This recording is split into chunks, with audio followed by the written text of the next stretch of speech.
So, good morning guys! It's my rest day. Kagigising ko lang. Super late na. It's lunchtime already. So, babangon tayo para kumain ng lunch.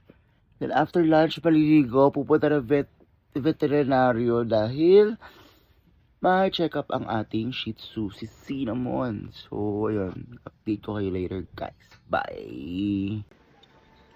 Ikaw nga, ngayon mo lang nalaman pero sumama ka naman. Ano? Next time, ha? Ayain mo kuya mo. Gabi pa lang para makasama siya. Pero kung kaya tayo, mas masaya yun, di ba?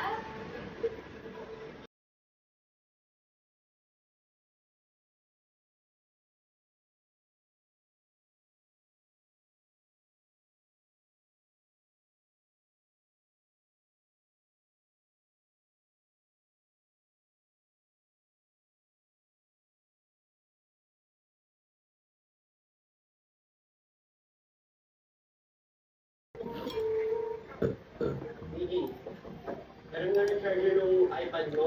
Hindi ko makayapin sa akin eh. Gigi,